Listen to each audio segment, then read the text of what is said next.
FAP est un podcast qui croise les voix et les vécus autour de la chlordécone. Le programme Titiri de l'IREPS propose un espace de parole à ses invités. Continuons la discussion sur titiri.gp.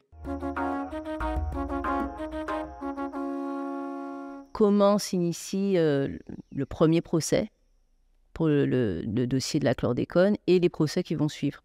C'est-à-dire quelles sont les demandes, sur quoi, quels sont on va dire les griefs ou les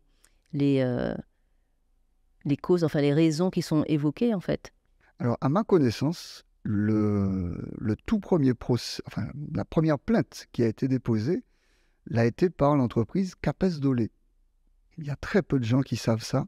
C'était en 1999, donc avant la découverte des patates douces contaminées sur le port de Dunkerque. Avant.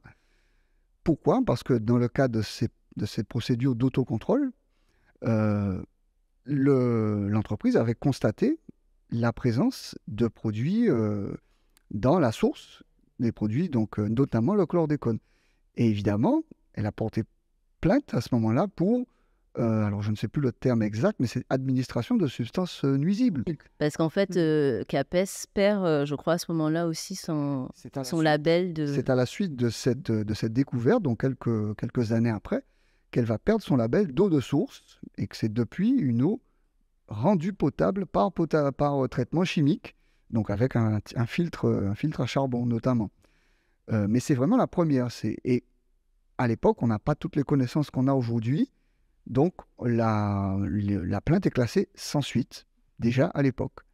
Et puis, quelques années après, mais là peut-être Eric Nimbajot a plus de renseignements que moi, sur le dépôt de la plainte en 2006 par Maître Durimel et puis d'autres avocats aussi, plainte donc pour laquelle il y a eu un non-lieu rendu au tout début de cette année 2023. Donc ça, c'est pour les aspects, en tout cas pour la deuxième, celle de Durimel, c'est pour le volet pénal. Mais il y a aussi eu une plainte déposée au civil, enfin au tribunal administratif, contre l'État en 2020 pour préjudice d'anxiété. Et cette plainte a pour l'instant abouti à un jugement qui reconnaît la responsabilité fautive de l'État, donc ça date du 24 juin 2022, dans le fait d'avoir autorisé, puis renouvelé l'autorisation, puis ne pas avoir suffisamment communiqué sur la rémanence du produit, le fait qu'il reste dans les eaux, dans les sols. Et puis enfin, pour la communication, finalement, un petit peu sur le fil du rasoir, un coup c'est grave, un coup c'est pas très grave, oui on peut en manger mais pas trop, etc. Donc toutes ces informations complètement contradictoires provoquent réellement un préjudice d'anxiété, exactement comme l'a provoqué avant l'amiante ou les conséquences des essais nucléaires en Algérie ou dans le Pacifique, etc., etc. Donc voilà, en résumé, les deux familles, disons, de procédures juridiques qui sont encore en cours aujourd'hui. Donc les procès sont toujours en cours actuellement. Quels ont été à ce jour les résultats? S'il fallait faire du droit réellement dans ces histoires-là, il y a 3 types de procédures qui auraient dû être engagées. Des procédures civiles, indemnisation, réparation, dépollution, traitement. Est-ce qu'on peut expliquer aussi comment qui se pourvoit, comme on dit dans le droit, qui se pourvoit? Les procédures civiles sont engagées par des gens qui se disent victimes de personnes physiques. Voilà, des individus. Ils engagent des procédures civiles. Il y a des procédures pénales, c'est-à-dire que là, il ne s'agit pas simplement de réparer compagnie, il s'agit de condamner. Et les procès ont porté globalement sur des procédures pénales. Et il y a, compte tenu de ce que je disais sur l'administration, des procédures administratives que l'on peut engager pour la responsabilité de l'administration dans son, dans son parcours de décision. Parce que dans ce parcours de décision-là, il y a des responsabilités qui partent du bas de la chaîne pour arriver jusqu'au sommet, le politique qui décide. Bien. Compte tenu du fait qu'il y avait cette incertitude et scientifique et politique, tout cet ensemble de procédures n'a pas forcément été engagé et nous, on focalise sur ce qui a été engagé, comme Jean-Marie l'a dit, CAPES, ensuite les procédures engagées par Aris Jurimel, plus la dernière procédure qui là va au tribunal administratif, la procédure collective qui dit quelque chose de tout à fait intéressant, disant oui, il y a une responsabilité de l'État et qui se défausse derrière, simplement en appliquant la procédure, justement en disant oui, quel est l'intérêt à agir des gens qui posent le problème. Donc voilà, là où on en est. Et sur les procédures pénales qui sont engagées, le jugement qui a été rendu, il est scandaleux politiquement par rapport à ce qu'on connaît, mais celui qui a pris ce jugement-là, il fait uniquement de la procédure en disant le délai est passé. Voilà, le délai est passé. Mais, il peut y avoir un débat sur ça. Le délai court à partir de quand? Est-ce qu'il court à partir de la commission de l'infraction ou à partir du moment où les gens se sont rendus compte qu'ils sont contaminés? Si vous prenez la deuxième solution, on est toujours dans les délais. Donc il faut que les gens sachent ça. Donc il faut parler clair pour les gens à ce niveau-là, pour qu'il n'y ait pas de confusion. Et l'État, dans ce domaine-là, joue un double jeu. C'est-à-dire que, par le biais de la procédure, il s'estime pas coupable. 2, par le biais de la politique, il se dit responsable. Donc, en même temps qu'il n'y a pas de procédure générale, si vous voulez, permettant de régler tous les problèmes, on nous dit, bon, les ouvriers de la banane, on va s'en occuper.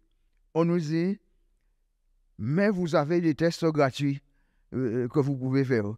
Combien parmi nous, quand il va voir son médecin, lui dit, bon, donnez-moi la possibilité de faire ce test gratuit. Et si tout le monde le faisait, on aurait vu des choses. Mais nous pas fait, hein? Oui, parce que ça, c'est important, justement. C'est ma question suivante, justement, quand on voit les procédures que vous avez évoquées, là, civiles, pénales, administratives. Donc, en civil, c'est l'individu qui peut se pourvoir devant la justice. Au niveau pénal, ça peut être une structure, une association. Ou une personne physique. Ou une personne On a d'ailleurs 2 personnes physiques seulement qui sont partie civile dans la procédure pénale. Et voilà, et la procédure administrative, ce serait aussi l'individu peut... Ça peut être l'individu, ça peut être des personnes morales aussi, entreprises, collectivités. Oui. Donc le fait déjà de se faire doser de la chlordécone permettrait peut-être d'identifier plus de personnes et là de venir à... parce que je me dis, aux États-Unis, on voit tous ces procès, ce qu'on appelle les class actions, qui on va dire, réunissent les personnes d'une même communauté ou population qui se portent devant la justice pour empoisonnement ou autre, quand il y a des cas de cancer, etc. On voit beaucoup moins de ce type de recours collectif en France. Mais c'est nouveau aussi. Il faut savoir que ça ne fait pas si longtemps que ça, 4-5 ans, que la France a accepté l'idée des recours collectifs. Donc, on ne peut pas comparer avec un pays où ça fonctionne depuis des années. Donc, Mais est-ce que ça fonctionne avec, j'ai dans le plat, le communautarisme? Parce que les gens sont plus communautaires, entre guillemets, et ont tendance à peut-être se... Peut-être, mais ils ont cette idée du recours collectif. Nous, on n'a même pas l'idée collectivement de se dire, alors qu'on fait des émissions, qu'on va défiler dans les rues et compagnie, le test est gratuit, tout le monde y fait. Donc, effectivement, si tout le monde se faisait dépister, oui, on aurait une idée beaucoup plus voilà l'État qui vous dit, mais voilà, c'est gratuit. Et tu pas faire. Mais ça pose quand même l'une des raisons pour lesquelles on a aussi des difficultés à se mobiliser collectivement, c'est que les effets du chlordécone sont... Il y a une partie des effets, en tout cas quand on a des très fortes doses, comme ça a été le cas aux États-Unis avec la pollution de l'usine d'Hopewell, des effets qui sont déterministes, c'est-à-dire que telle quantité de chlordécone va automatiquement entraîner tel type de conséquences. Quand la concentration baisse, quand on arrive aux concentrations qu'on a ici, de croissant bananier et puis ailleurs, on est dans des effets qu'on appelle stochastiques, ça veut dire qu'ils sont probabilistes. C'est-à-dire que si vous avez telle concentration, vous avez 2 chances sur 3 qu'il peut y avoir un petit souci. Mais il y a une chance sur 3 que le problème que vous ayez ne soit pas dû au chlordécone. Donc, arriver à faire la preuve absolue, à 100%, que c'est bien notre exposition au chlordécone qui est à l'origine de, je sais pas moi, d'un problème à la prostate ou à l'utérus ou quel que soit l'organe, ça n'est tout simplement pas possible en l'état actuel des connaissances, au niveau individuel. Par contre, au niveau collectif, ça a du sens parce que les probabilités, les statistiques, c'est sur des grands ensembles. Donc là où une personne physique ne peut pas prouver que tel problème qu'elle a eu est effectivement lié au chlordécone, 1000, 2000, 5000, 10 000 personnes qui sont dans la même situation, elles, on peut faire des statistiques et là, automatiquement, on peut mettre le chlordécone en question. Mais cette réalité-là n'est pas suffisamment vulgarisée. Et c'est l'une des raisons. Il faut rajouter aussi la défiance d'un certain nombre de nos compatriotes pour la médecine, le fait qu'ils n'aiment pas les piqûres, etc., qui finalement sont autant de filtres qui empêchent d'avoir une photographie vraiment réelle de l'état de contamination des peuples de Guadeloupe et Martinique. J'ai envie de dire, est-ce que quelque part, j'allais dire là où notre situation est paradoxale, c'est que le fait qu'aujourd'hui, il n'y ait plus l'utilisation de la chlordécone, il n'y a plus d'exposition directe, on va dire, alors que dans certains cas de class action aux États-Unis, les personnes vivent dans un contexte qui est toujours pollué continuellement et qui permet de faire la preuve. Parce que finalement, ils sont contaminés encore quotidiennement. C'est pas aussi vrai que ça qu'il n'y a plus d'exposition. Puisque justement, il y a une action en cours sur la qualité de l'eau. Et justement, quand on fait des tests de l'eau du robinet qui arrive au robinet des gens, on trouve des traces de chlordécone dans certains cas. Ce qui veut bien dire que la molécule continue de circuler, puisqu'elle ne se dégrade pas. Elle continue à circuler, mais je veux dire, vous disiez par rapport au niveau d'exposition. C'est là où le bas blesse, effectivement. Donc c'est là où ça devient difficile de faire une preuve absolue quand on est dans une démarche individuelle. Oui, mais moi, l'avantage des actions collectives qui permettent de faire le... Quand je suis dans une société qui veut faire société, si je peux faire tester tout le monde, après on va débattre de la question de savoir la probabilité, mais je saurais qui a un taux, qui n'en a pas, quelle région est plus touchée que l'autre, et j'aurai une cartographie de mon pays. Après, on va entrer dans les débats de savoir est-ce que c'est ce taux-là, les questions de probabilité qui provoquent ça, mais on ne sera pas simplement dans l'espèce de discours consistant à dire nous tout pris, mais pour ne pas savoir qui on qui prie réellement. Et il y a encore plus déstabilisant par rapport au chlordécone, c'est que même si on trouve 0 mg, microgramme, nanogramme de chlordécone aujourd'hui, mais qu'on a été exposé à un moment ou à un autre depuis 1972. Le fait d'avoir été exposé peut, c'est pas systématique, mais ça peut provoquer des dommages au fonctionnement, au métabolisme des organes qui donc sont très difficiles à relier au chlordécone puisqu'on n'en a plus au moment où on fait. Mais pire encore, ça peut se propager jusqu'à la 2e génération après nous. on s'est rendu compte avec des rats qui avaient été exposés à un moment donné.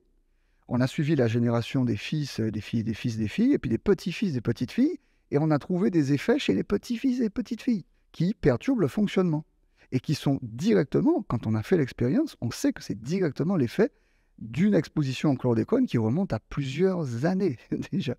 Donc, ça veut bien dire que le fait d'avoir la chlordéconémie disponible aujourd'hui, certes, c'est un plus, c'est une avancée, et ça permet de connaître l'état de contamination actuel. Est-ce que c'est 90%? Est-ce que c'est 80%? Parce que ça a commencé à baisser. Peu importe. Mais même si c'était que 0%, ça ne résoudrait pas la question du fait de l'avoir utilisé dans le passé. Et donc, c'est pour ça que les outils juridiques qui sont à notre disposition eh bien, ne permettent pas de gérer toutes les questions liées à un produit qui, même quand il a totalement disparu, continue d'avoir des effets, même après sa disparition. Donc, d'un point de vue de l'appareil judiciaire, on se pourvoit devant un tribunal français, on peut faire des recours au niveau donc à d'autres niveaux, peut-être, je ne sais pas si on peut aller à quel niveau on peut aller, mais est-ce qu'on peut se pourvoir devant une cour européenne? Comment est-ce qu'on peut, est-ce qu'on peut parler justement de ce droit européen? En quoi est-ce qu'on peut l'utiliser aujourd'hui pour le cas de la chlordécone? Pour ça, il faut faire du droit et pas l'idéologie du droit. Il faut faire du droit réellement. Et pour comprendre que le système juridique français aujourd'hui, il est intégré dans le système européen. Je ne sais pas si vous vous rendez compte que sur un certain nombre de questions, très souvent, vous voyez le tribunal être obligé de s'arrêter pour statuer sur une QPR, question préjudicielle de constitutionnalité, une QPC. On arrête le procès pour se prononcer sur la constitutionnalité.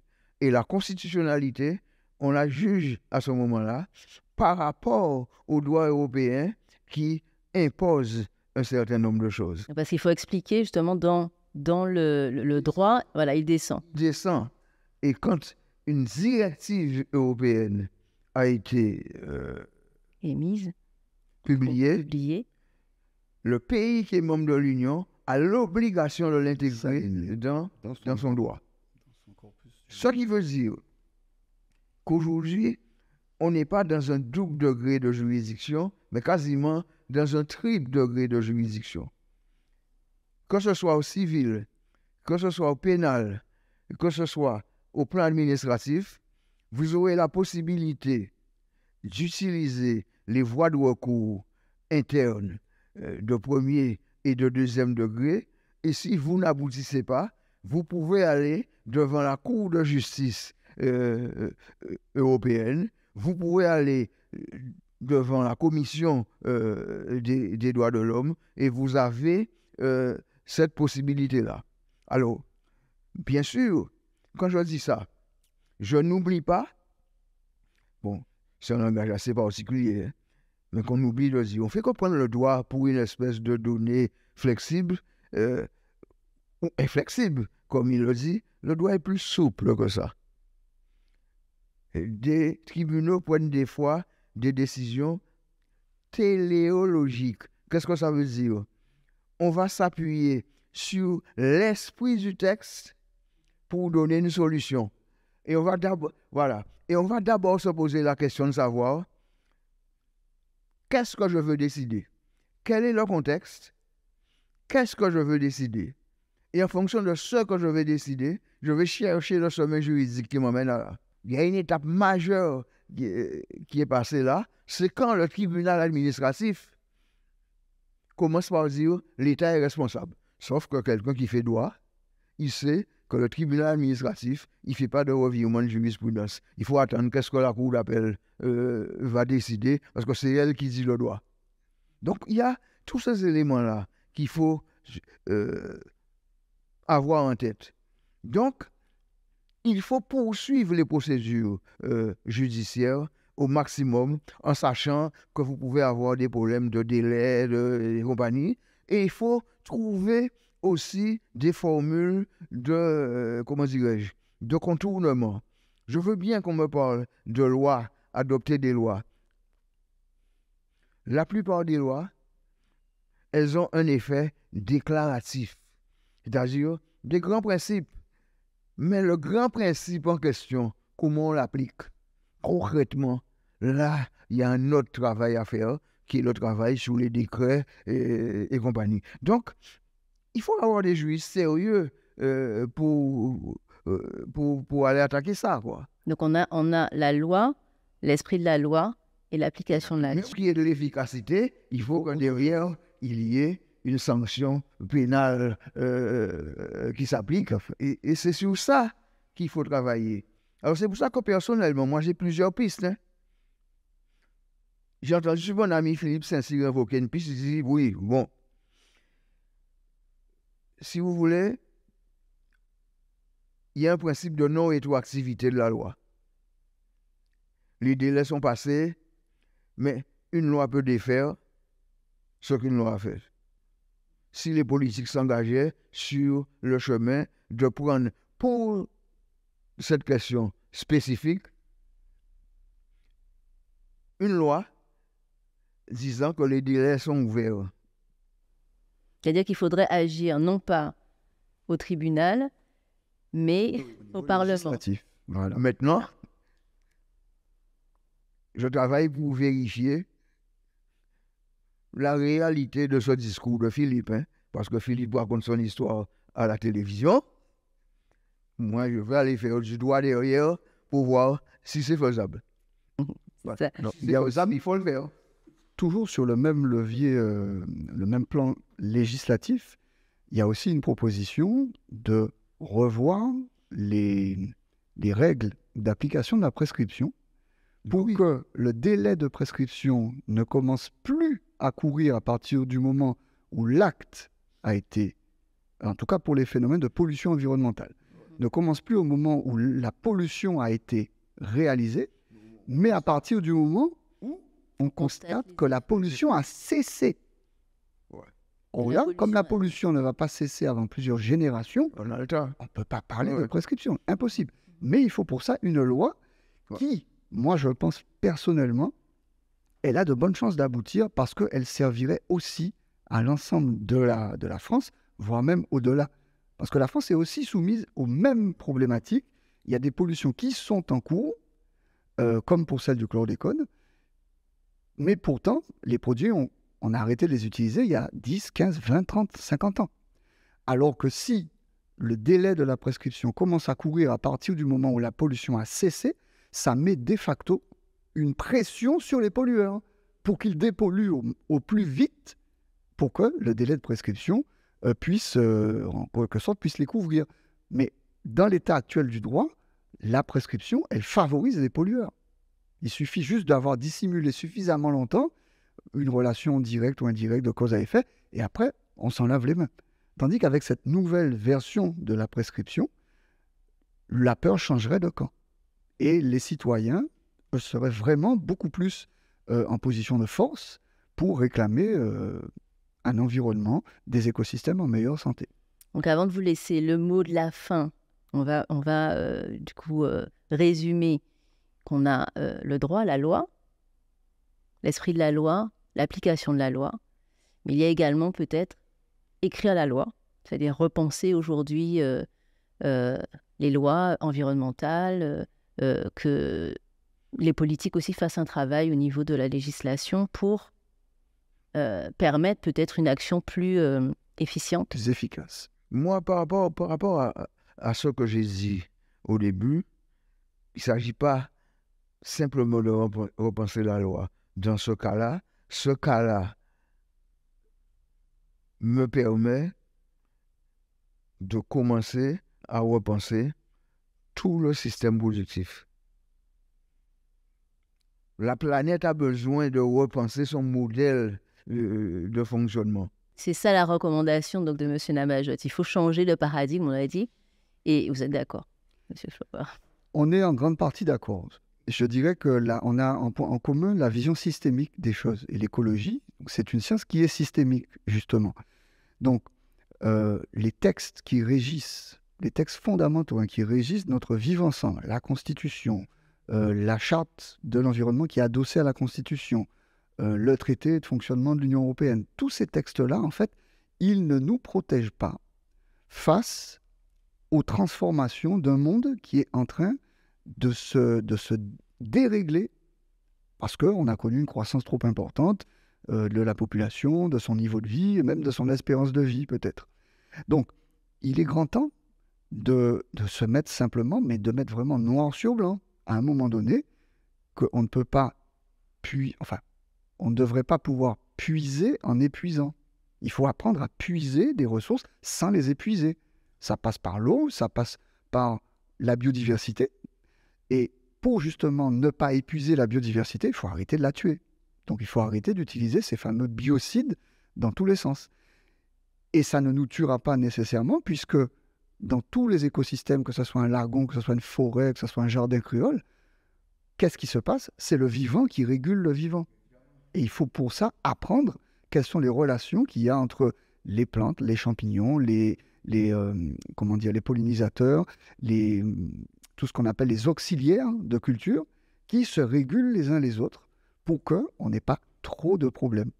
Et là, ça veut dire qu'il faut déspécialiser les exploitations agricoles, par exemple, c'est-à-dire que la norme, ça doit devenir la polyculture, comme un jardin créole, et la monoculture intensive doit devenir vraiment le modèle par excellence dépassé et du passé, justement. Une dernière question que j'aimerais vous adresser, ce serait, aujourd'hui, on parle de plus en plus au niveau mondial de l'écologie, le droit, le retour à la nature, Greta Thunberg, enfin bref, il y a tout un tas aujourd'hui de discours au niveau global, mondial, européen, sur l'environnement et la justice sociale, parce qu'on remarque aussi que les personnes peut-être les plus défavorisées sont les premières personnes à être impactées par la pollution, donc que ce soit au niveau de la maladie, la prise en charge de la maladie, ou encore de l'impact en fait sur leur mode de vie. On pourrait penser aussi qu'en Guadeloupe, par rapport à notre histoire, la mémoire, la conscience collective, par rapport à la question coloniale, est-ce que ça n'impacte pas aussi notre regard non seulement sur le droit et la justice, mais aussi sur la question de l'injustice sociale aussi qui est faite aux Guadeloupéens, aux Martiniquais, enfin aux personnes qui sont impactées par la chlordécone? Alors, c'est vrai que depuis quelques années, depuis que j'ai découvert en fait les travaux de Malcolm Ferdinand sur l'écologie décoloniale, on prend conscience véritablement que les problématiques de décolonisation, donc de rééquilibrage des rapports humains, de sortie des dominations passées et encore en grande partie présentes, et les transformations écologiques de nos modes de vie, de nos sociétés, en fait, sont un seul et même combat. C'est un combat, alors non pas tant contre le capitalisme, mais plutôt contre, plus généralement, l'extractivisme, le productivisme, le fait de vouloir considérer la planète comme un coco qu'on va râper jusqu'à ce qu'il ne reste plus rien. Et une fois qu'on l'a râpé, on ne peut plus avoir un coco entier. C'est impossible de revenir en arrière. Donc c'est ça qui, je pense, fera la force et qui peut-être pourra permettre de restaurer la confiance, c'est de faire en sorte qu'il y ait une espèce de, comment on dit ça, enfin de coalition des luttes, ou de convergence des luttes, plus exactement, pour bien comprendre, pour ne pas se tromper de combat. Et comprendre que, même si, on reprend l'exemple d'Ignace Solitude, d'Elgrès, qui savaient qu'ils ne verraient pas le résultat final, ils ont fait cet engagement-là. Et ils ont passé le témoin aux générations d'après.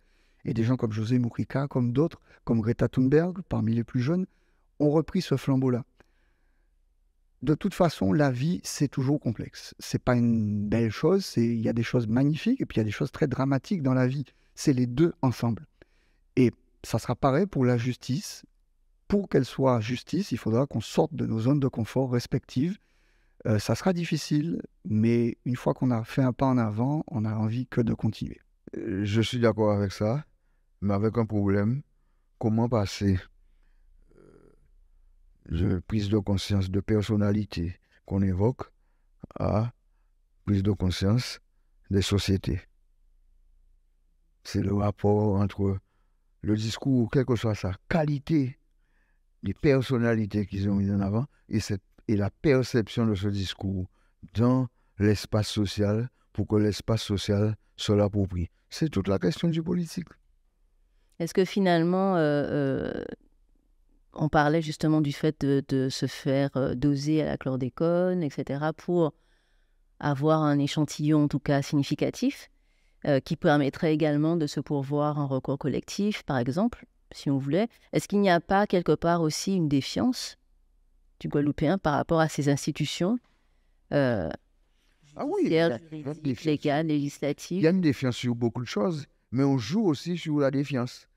Je veux dire que, par exemple, je dis ça un peu violemment, en 2009, c'est facile de faire 30 000, 40 000, 50 000 personnes marcher pour 200 € dans les rues, avec un catalogue de revendications à la Prévert. C'est plus compliqué de faire ces mêmes 40 000 personnes marcher pour une augmentation du prix de l'essence, pour une mise en place de transport en site propre et de transport collectif.